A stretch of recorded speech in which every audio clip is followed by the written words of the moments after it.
Ya, Assalamualaikum warahmatullahi wabarakatuh. Selamat sore buat teman-teman semuanya, khususnya yang sudah ada di YouTube Solusi Hutang MB. Ini luar biasa banget ya, teman-teman semuanya.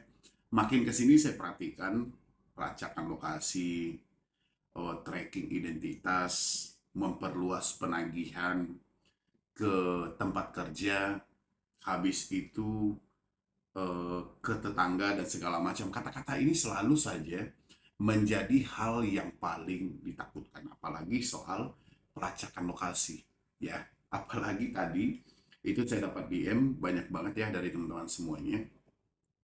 Bang, debt collector mengirimkan ini sama saya. Giliran saya baca, saya kira ini apa ini yang sedang dikirim gitu loh. Ternyata yang dikirim oleh debt collector itu adalah kira-kira siapa sih yang ada di rumah gitu. Kira-kira siapa sih eh, yang ada standby di rumah. Ini seolah-olah debt collector-nya mau datang gitu loh. Ini seolah-olah merekanya mau berkunjung ke rumah Anda.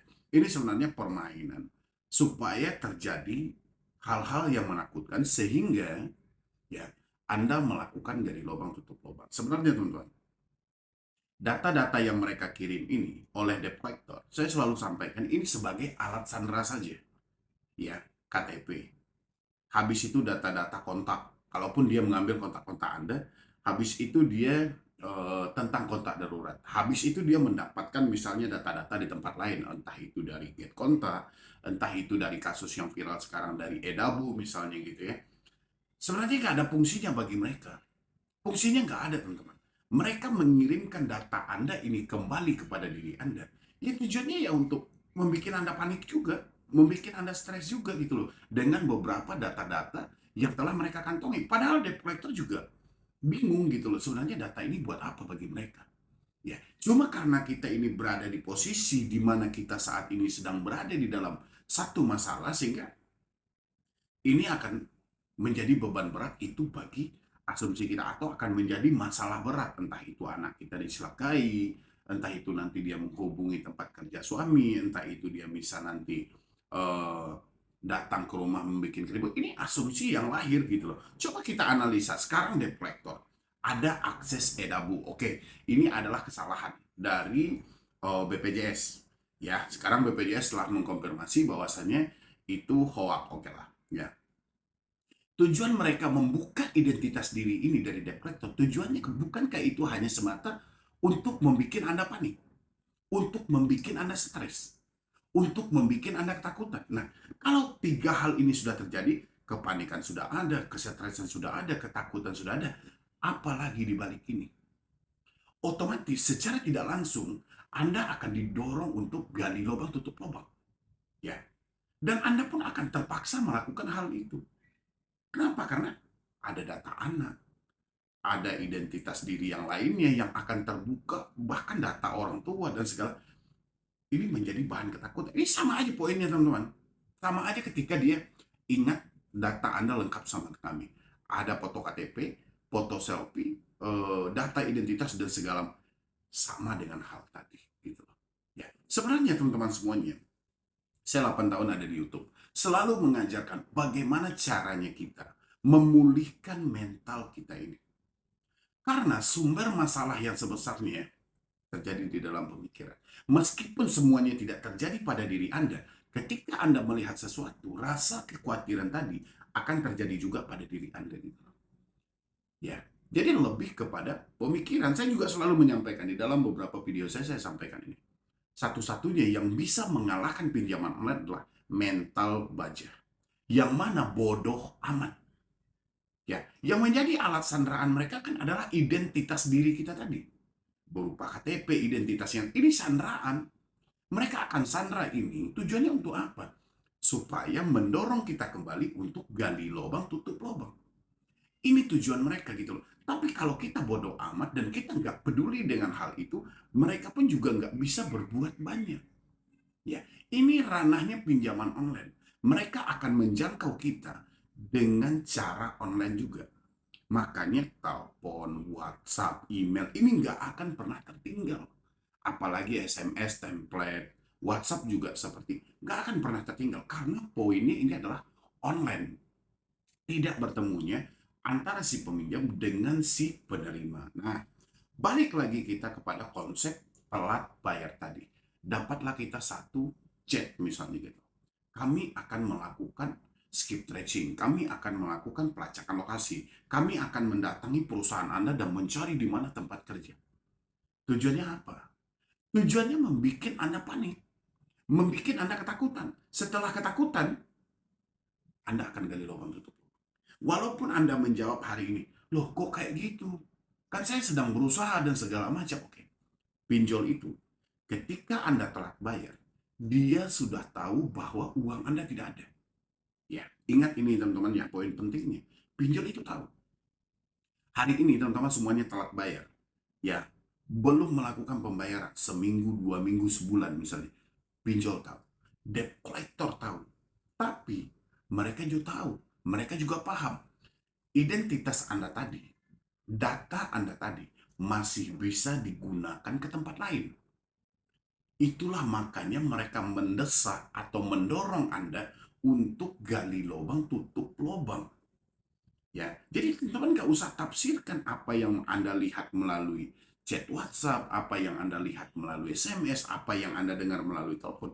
Peduli amat gitu loh. Makanya ada saatnya apa yang membuat Anda ketakutan itu diputus saja, dihindari aja, ditinggalkan aja. Contoh, telepon itu membuat Anda ketakutan, membuat Anda resah.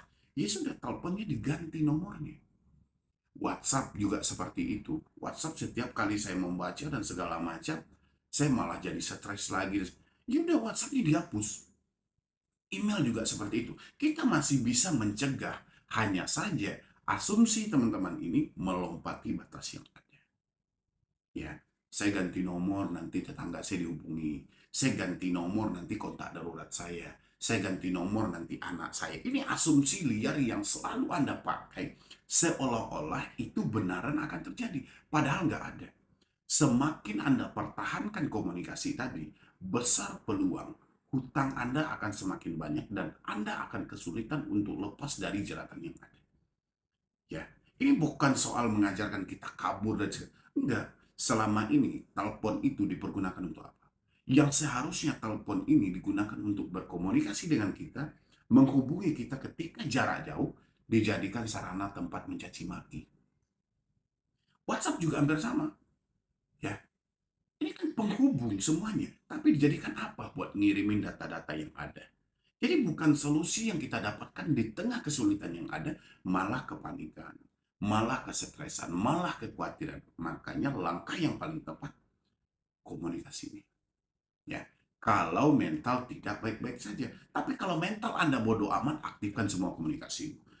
Nggak ada pengaruh satupun. Ya, dia sebarkan data ke media sosial. Terus kamu ketakutan, apa yang hilang?